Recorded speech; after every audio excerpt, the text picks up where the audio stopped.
Ditusuk-tusuk, Ci, Sebanyak sebanyak 37 7 kali. kali. Hai Chicks, welcome to Chicks Chat. Nah, hari ini Kita akan membahas kasus kriminal terkejam. Terkejamnya tuh kayak udah level Kejam yang paling banget, kejam gitu. Chicks. Kenapa? Karena ini tuh perjuangan seorang wanita wanita yang kayak tangguh, tidak wanita diduga-duga gitu. Jadi kasus ini tuh berasal dari mana sih, Din? Kasus ini tuh berasal dari Afrika Selatan, Ci. Tuh, Afrika Selatan ya, Chicks. Nah, ini tuh terjadi kepada wanita yang bernama Alison Bota. Jadi sebelum kita masuk ke Ceritanya, kayak kami akan memperkenalkan siapa sih Alison Bota dan apa sih latar belakangnya, oke?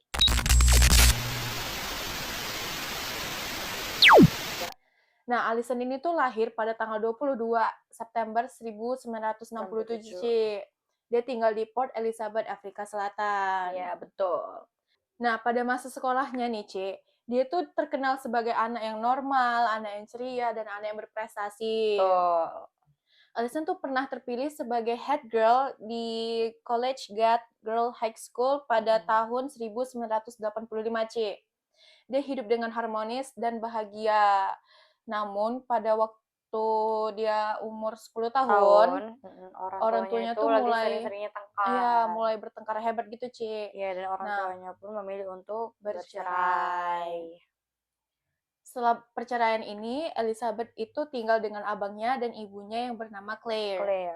Walaupun orang tuanya udah bercerai, tapi Elizabeth ini tumbuh sebagai anak yang normal dan Tetap ceria ceria, juga. Iya. tetap ceria dia.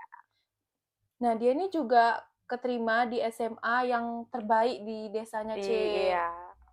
Setelah lulus, akhirnya dia mengambil sertifikasi sekretariat selama 1 tahun. Terus habis sekretaris, dia ngapain? Setelah lulus itu, dia bukan nyari kerja, Ci.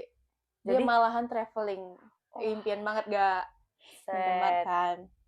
Nah, setelah dia traveling selama 4 tahun nih, Ci. 4 tahun akhirnya dia memutuskan untuk balik lagi ke desanya, ke rumahnya untuk mencari pekerjaan. Alhamdulillahnya dia keterima sebagai agen asuransi. Mantap juga tuh uangnya ya. Mantap. Nah, dia ini mempunyai banyak teman, bahkan hampir setiap minggu dia berpergian berpesta dengan teman-temannya ini. Jadi Cik, di sini aku akan menjelaskan tentang latar belakang pelaku pertama yang namanya itu adalah Franz Tutual. Jadi Franz Tutual ini itu dibesarkan oleh keluarga yang harmonis, agamis, dan agamisnya itu mereka Kristen ya teman-teman.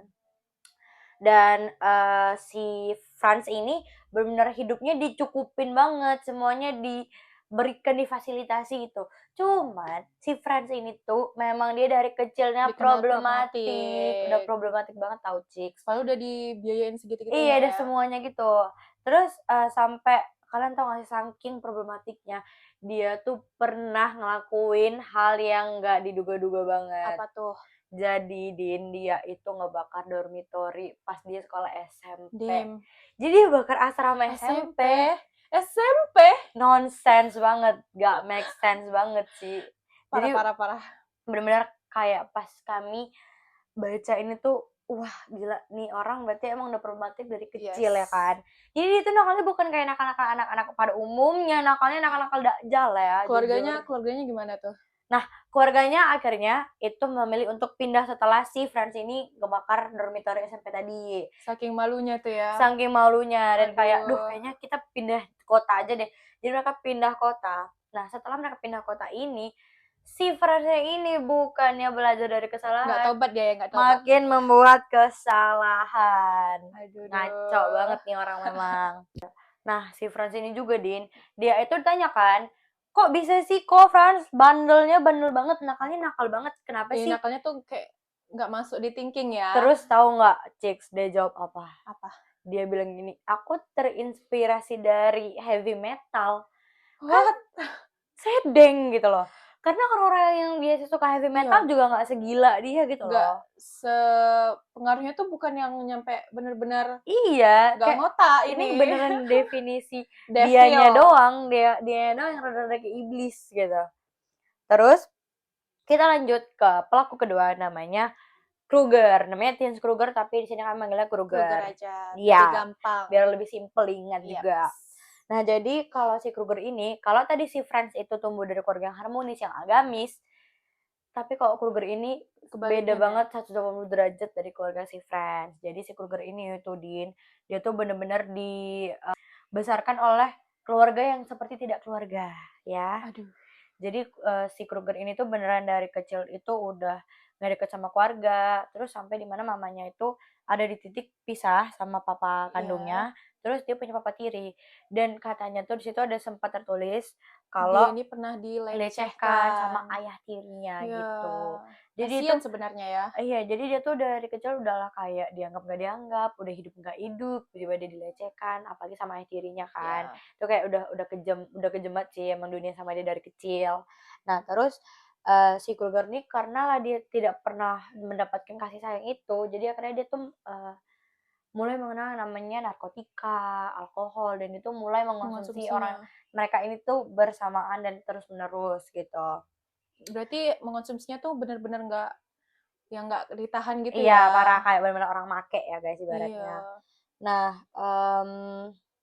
si Kruger ini juga kan emang dari kecil kan nggak pernah dapet kasih sayang dan mungkin pelajaran-pelajaran gitu ya. Jadi dia tuh menganggap kok dirinya tuh satanis, Din.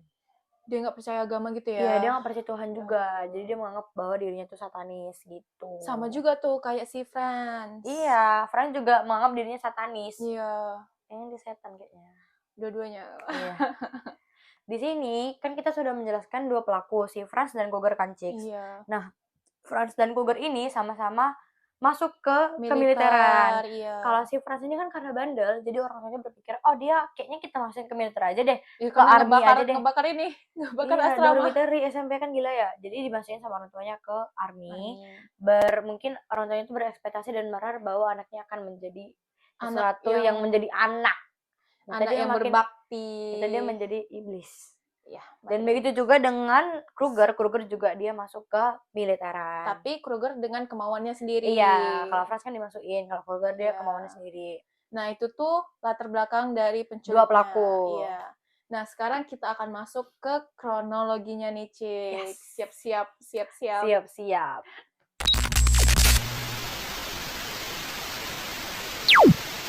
Oke, Ci, kita balik lagi ke Allison. Yeah. Nah, kalau kalian ingat kan, Ci, Allison itu suka banget party setiap minggunya dengan kawan-kawannya. Yeah. Party yang bukan party disclaimer di sini aneh-aneh. partinya bukan party aja, party aneh-aneh enggak, tapi dia Party tuh having kayak fun aja. Iya, kayak nginep rumah teman, Seru-seru, ngobrol-ngobrol, pulang malam gitu. Nah, pada suatu malam pada tanggal 18 Desember, Ci, 18 Desember 1994, waktu pas si Allison ini pulang dengan kawannya, Allison ini kan mengantarkan kawannya dulu pulang, Ci. Terus dia pulang lah ke apartemennya. Dia tuh baru mau parkir. Iya, dia parkir tuh di luar apartemen. Karena kalau di dalam, itu parkirannya udah penuh, Ci. Karena dia habis party kan malam, orang udah pada pulang, udah parkir mobil kan, Ci. Akhirnya dia parkirlah di luar, tempatnya memang agak gelap. Terus tiba-tiba ada seseorang lelaki, dia ngetok-ngetok kaca jendelanya.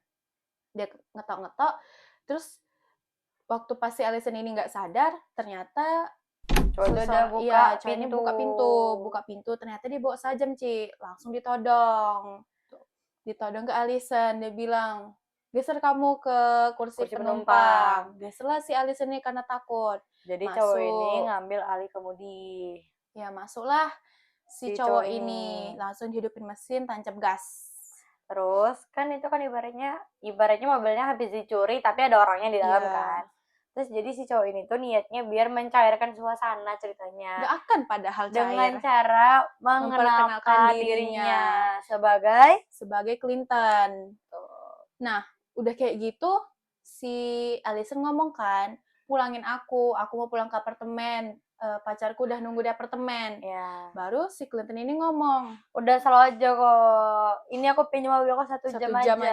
Nanti aku balikin ya kok, kayak gitu dia ngomong Iya, terus habis itu si Allison ini agak kayak nggak terlalu takut, tapi Iya, tetap iya. takut, cuman nggak yang Cuma nggak yang terlalu terlalu too much gitu. iya too much gitu, karena Kenapa? Karena di saat di itu masa-masa tuh itu banyak banget orang-orang kayak gitu. Jadi mereka tuh iya mungkin nggak punya kendaraan, jadi dia kayak nodong orang, minjem mobilnya, tapi buat pergi ke satu tempat, tapi nanti udah dibalikin yang lagi. punya mobilnya nggak apa-apa, nggak dilukai, nggak Iya, diculik, nggak apa-apa dan gitu. mobilnya juga dibalikin. Iya, gitu.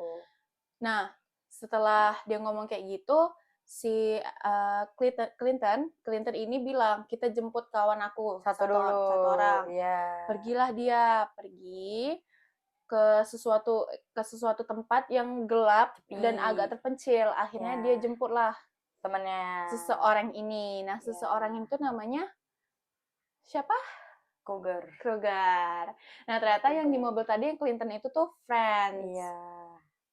Setelah Kruger masuk, mereka tancap gas lagi nih, Ke Cik. tempat lagi, tapi Iya, yang sepi. yang lebih terpencil lagi, Cik. Iya, lebih benar-benar sepi, gelap Sepi, gelap gitu. banget. Nah, terus Berat banget ini, Cik. nah, terus pas mobilnya udah diberhentiin, tiba-tiba dua orang ini Ngomong, aduh. Dia ngomong kan, ngomongnya gini, apa Din? kalau misalnya kami memperkaos Kok bakal berontak nggak? bakal bara-bara, bakal teriak-teriak nggak? Nah, Terus karena karena posisinya Ellison ini takut, jadi dia ngomong, enggak, aku nggak bakalan berontak, aku nurut-nurut nurut aja. aja, dia begitu kan. Makinlah si dua orang bejat ini menjadi-jadi. Ya, Nah, setelah ngomong itu, langsunglah si Ellison ini tuh dibuka diperkaos. paksa bajunya Ya, gitu, dan mereka gitu di mobil. bergantian, Ci. Ya.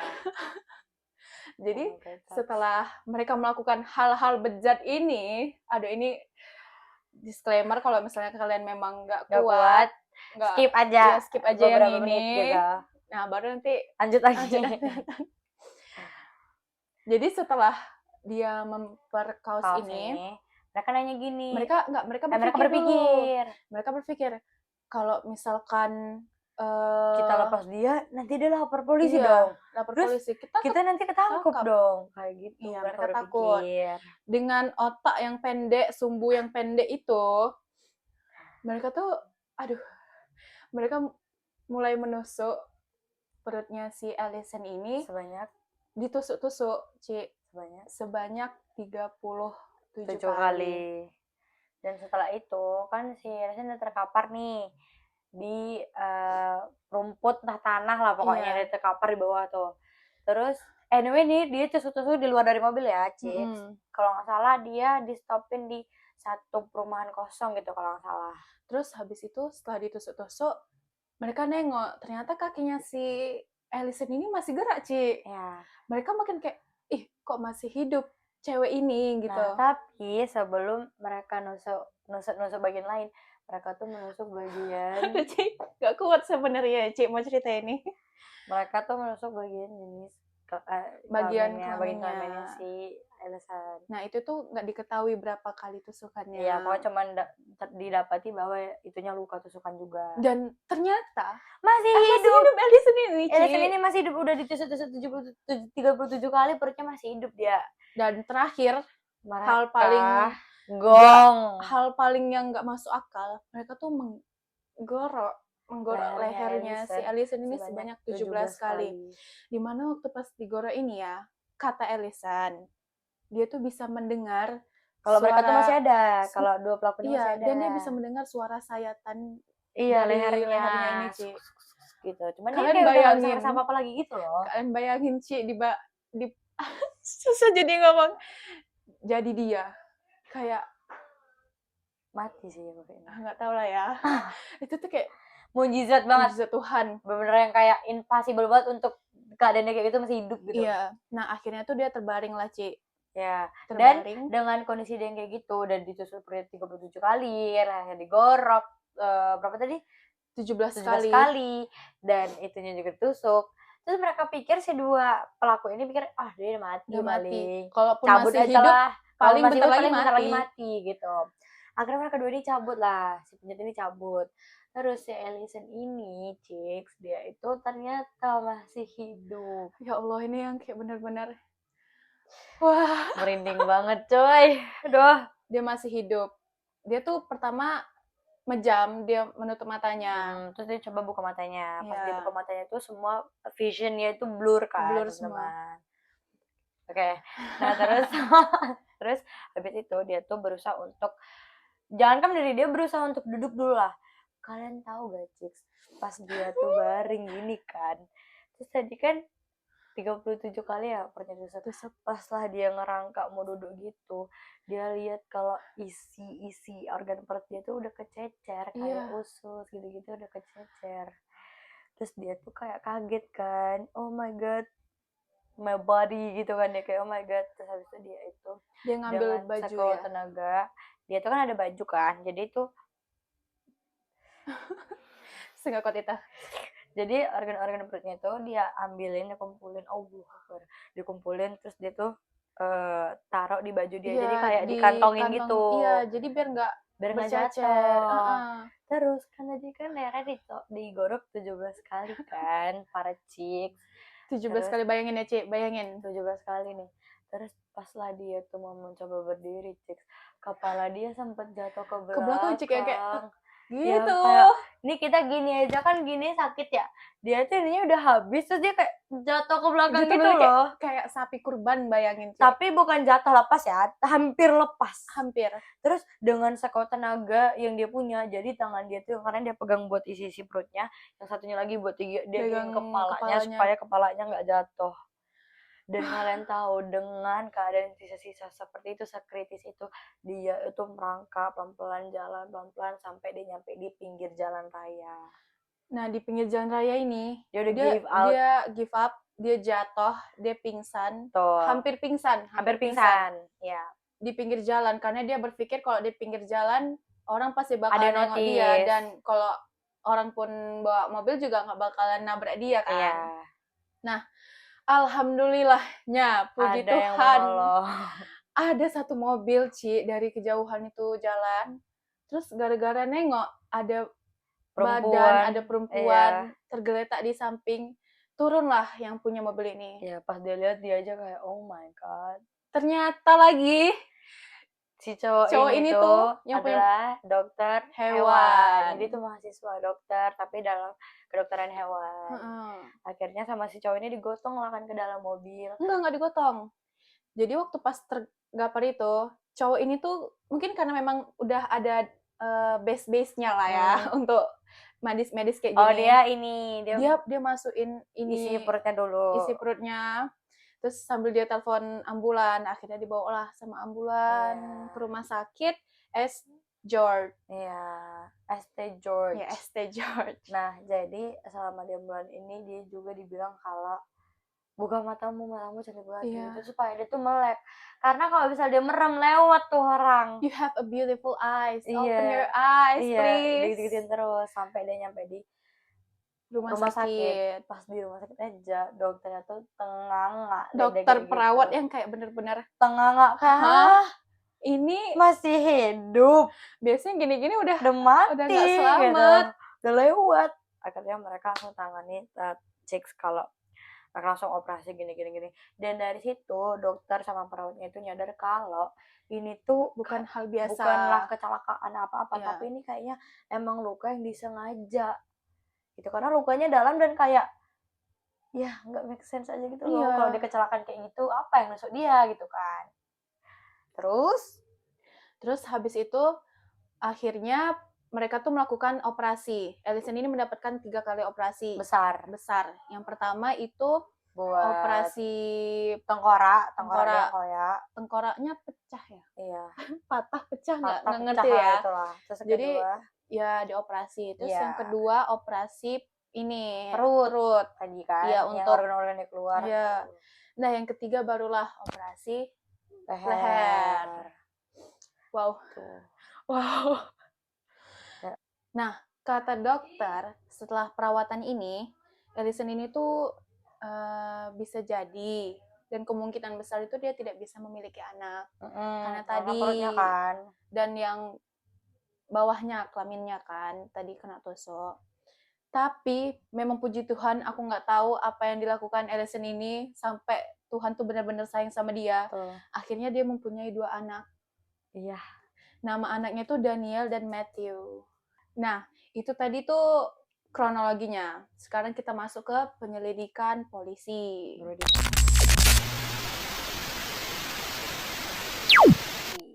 Saat polisi mulai menyelidiki kasus ini, Cik, polisi tuh menemukan ada tulisan dari Ellison itu di pasir. Tulisannya Franz, dan Kruger. Terus di bawahnya tuh ada tertulis I love mom. Dia tulis gitu, aduh sedih banget. Nah, setelah polisi mendapatkan bukti ini, polisi bergegas lah langsung ke rumah sakit. Nah, nyampe di rumah sakit, polisi ini mau meminta keterangan. Langsung si Ellison ini ngomong. Padahal kan Ellisonnya habis luka habis ya operasi ininya, ya habis tenggorokannya operasi. ya. Memang sabar lah Bapak, sabar gitu. Jadi dokter-dokter dan perawat ini juga pada Ngamuk-ngamuk emosi gitu, kan, kayak pada protes. kalian mikir nggak sih kalau misalnya Ellison ini tuh baru selesai operasi, baru selesai mulai pulih lagi tuh. Lihat dong, nih keadaannya kritis nih gitu. Kritis, tolong gitu kan. Tapi memang wanita kuat dan tangguh kesayangan kita semua. Dia langsung bilang it's okay It's dok. Terus akhirnya dia menjawab lah, iya mereka Frank sama si Kruger ini yang melakukan nyiksa ini, aku kayak gitu. Dan ternyata Chicks, jadi si Franz ini juga dia itu sempat melecehkan dua wanita. Yang sebelum satu, ini ya, sebelum si Ellison ini dia udah pernah berbuat kayak gini juga. Memang orang-orang bejat, orang-orang cabul. Jadi dia itu melecehkan dua wanita. Yang satu itu anak di bawah umur, dan yang satu lagi adalah wanita hamil. Oh my god, nggak paham kali sih sama otak orang-orang. Gak usah deh yang udah dimana dia tuh kayak nggak ada simpati, nggak ada empati, nggak ada otak, nggak ada logika gitu loh. Dia tuh isinya cabul ya gitu. Dan ternyata nggak cuma si Franz ini, si Untul satu ini juga sama. Untul ya? Iya, ternyata si Kruger nih juga dua minggu sebelum kejadian Ellison ini, dia juga sempat melecehkan wanita juga, Cik. Dia juga katanya lagi nunggu persidangan. Iya, persidangan, karena dia tuh kan tadi melecehkan kan. Jadi dia tuh sebenarnya menunggu persidangan si yang dilecehkan ini, dan tapi 2 minggu sebelum dia kejadian Ellison, dia ngelakuin lagi setelah ini gitu. Jadi kayak kenapa sih kok orang-orang kayak gitu dilepasin? Nah, ternyata sistem-sistem kebijakan hukum dari di Afrika Selatan ini itu, kalau misalnya ada menyakupi pemerkosaan, pelecehan itu tuh dia masih bebas gitu, tapi masih tahanan bebas, masih boleh berkeliaran walaupun lagi sidang. Iya, dia tahanan bebas begitu. Nah, akhirnya ketangkeplah si Franz dan Kruger ini ya, Cik. Ketangkep dan mereka dijatuhi hukuman seumur hidup. 3 kali seumur hidup dan tambahan 25 tahun penjara. Walaupun Ellison ini udah pulih melalui fisik, tapi psikolognya, traumanya gak segampang itu ya, Cik, untuk hilang, untuk pulih healingnya kan. Kalian sakit hati aja di love bombingnya, sakit hatinya bisa sampai bertahun-tahun kan. Iya. Ini hampir mati loh teman-teman, hampir meninggal. Jadi kayak wajar kok dia agak psikisnya terganggu. Kena gitu psikisnya ya. Iya. Mentalnya hancur, trauma. Kepercayaannya juga. Trauma, Ci, trauma. Iya, parah. Tapi Ellison ini dia nggak berputus asa. Dia memilih untuk traveling lagi, sama kayak tadi. Memang orangnya suka traveling kayaknya ya. Dia memilih untuk memulai hidup baru bersama keluarga kecilnya. Dan sekarang Ellison sudah menjadi motivator, di mana cerita ini sudah dibukukan, Ci. Ya, judulnya itu I Have Life. Dan cerita dia ini juga udah difilmkan. Yang berjudul tuh Ellison. Kalian boleh nonton mungkin ya, biar lebih tahu, lebih jelas gitu. Iya, lebih gimana sih gitu. Ya kan ini kisah nyatanya udah setragis dan udah seserem ini. Jadi pasti filmnya mungkin nggak ditaruh senyata mungkin, tapi kan mungkin dibikin sadis pasti tetap sadis gitu loh. Jadi kalian mungkin akan merasakan gimana sih kisah Ellison. Iya, dapat gitu feel-nya kalau nonton, Ci. Nah, mungkin pelaku-pelaku ini tuh terpengaruh dengan masa lalunya ya, Ci. dari kayak keluarga, lingkungan. Kan tadi kayak si Kruger. Kruger itu dibully, dilecehkan sama bapak tirinya. Lalu si Franz ini juga ternyata dia tuh juga pernah hidup miskin katanya. Tapi belum terbukti karena itu memang dari mulut dia kan penjahat ya. We never know ya. Yeah. Nah, menurut Nisen, kenapa sih bisa orang-orang kejam ini sekejam itu? Kalau menurutku sih memang kayaknya mereka yang sinting deh. Iya kali. Karena kalau misalnya pun dilihat dari masa lalu, banyak kok orang-orang yang belajar untuk sembuh dari masa lalunya dan membuat build up new character gitu buat mereka sendiri. Tapi ya mungkin orang-orang ini kalau dari Kruger itu sebenarnya tidak bisa diwajarkan atau dimaklumin juga. Karena yang dilakukan ini udahlah sangat-sangat jahat dan keji banget gitu. Karena mereka itu ibaratnya mereka itu udah mau bunuh si Allison gitu. Dan itu cuman alasannya karena mereka itu takut kelapor polisi. Padahal kan sebelum Allison mereka emang udah ngelakuin banyak masalah dari kecilnya gitu loh. Dan katanya juga mereka tuh ngelakuin gini-gini gara-gara mereka tuh mau memberikan persembahan. Iya, katanya buat memberikan persembahan. Gak etis. Buat setan gitu. Karena tadi bilang mereka satanis kan. Jadi ini tuh kayak tumbal-tumbalnya mereka gitu loh. Cuman kalau yang kami baca itu tuh mereka nggak pernah ada bukti kuat dan nggak pernah ada tertera kalau mereka tuh terdaftarkan di salah satu sekte gitu. Memang kalau satanis kan kayak ada terdaftarkan ke sekte apa gitu. Ya kan mereka ini nggak ada gitu. Cuma mereka ini katanya satanis tapi dengan caranya mereka sendiri. Jadi mereka nggak masuk sekte tapi mereka buat sekte sendiri kayaknya. Iya kayaknya berdua ya. Iya gitu. Kalau menurut aku sih emang merekanya aja sih yang emang jahat. Iya, jahat banget. Parah. Nah, menurutmu lagi nih, kenapa bisa si Allison tuh sekuat ini? Kenapa bisa Allison sekuat ini ya? Karena dia percaya Tuhan. Iya. Jadi kan percaya satu setan. Itu dia percaya Tuhan satu. Dan yang kedua karena dia itu mau berusaha gitu loh. Iya, dia nggak putus asa. Iya, karena dalam keadaan gitu pun dia masih sadar bahwa aku masih bisa ini, aku masih bisa hidup kalau dia aku mau berusaha. Dia nggak mau menyia-nyiakan waktu yang dia punya dan tenaga yang dia punya gitu. Dan yang telah diberikan Tuhan. Iya, jadi dia benar-benar kayak meskipun dia terbaring, udah kececer-kececer organ-organ tubuhnya dia tetap aku pengen gitu buat diselamatin. Jadi dia aja pengen diselamatin, dia ada effort buat jalan loh sampai ke pinggir jalan raya tuh dengan membawa isi perut serta kepalanya udah mau putus. Jadi menurut aku kenapa dia bisa sekuat itu karena satu dia percaya Tuhan dan mungkin dia kedua juga takdir kalau Tuhan belum mengatakan dia belum mati ya dia belum meninggal gitu. Dan ketiga dia tetap mengusahakan apapun itu dan dalam kondisi apapun itu gitu. Kalau menurut Ardin? Ya karena dia percaya Tuhan, lagi-lagi Tuhan bukan setan ya. Makanya Ci semuanya harus percaya Tuhan. Walaupun Ci ini Islam, Kristen, Katolik, Buddha, Hindu, Konghucu, semua. Kecuali setan ya Ci. Ya, jangan percaya setan ya. Iya. No. Shududu. Shududu ya. Shududu. Dan dokter hewan ini pun waktu pas kami lihat di YouTube, dia tuh ngomong kalau misalnya saya nggak tahu kenapa saya juga lewat di tempat itu. Mungkin Tuhan memang menyuruh saya untuk menyelamatkan seseorang. Tuhan tahu di situ ada sesuatu yang harus saya selamatkan. Iya, jadi dari cerita ini tuh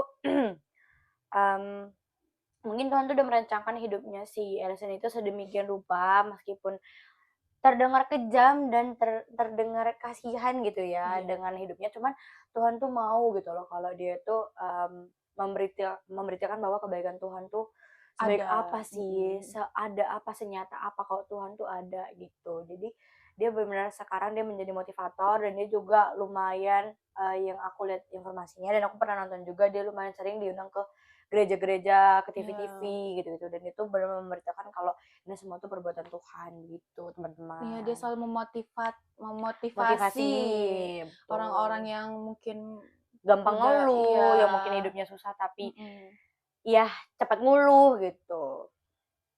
Nah mungkin ini yang bisa kami sampaikan Cix. Mungkin Cix kalau ada kritik atau ada saran dan cerita tambahan, boleh dong komen-komen di bawah Cix semua. Jadi di bawah. kita semua bisa membaca tambahan beritanya ya, Ci. Iya, mungkin Tambahan ada yang cerita. kayak, "Kak, ceritanya nggak kayak gini, Kak, cerita kayak gini, Iya.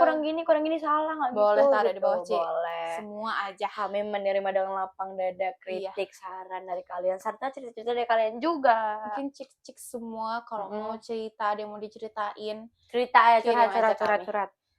taruh di email kami. Iya, Kirim betul. aja, Ci. Betul. Oke, jadi sekian cerita tentang kasus kriminal yang sangat-sangat kejam Kejam ini ya. Sekian dari kami. Jangan lupa subscribe, Like, dan komen. komen.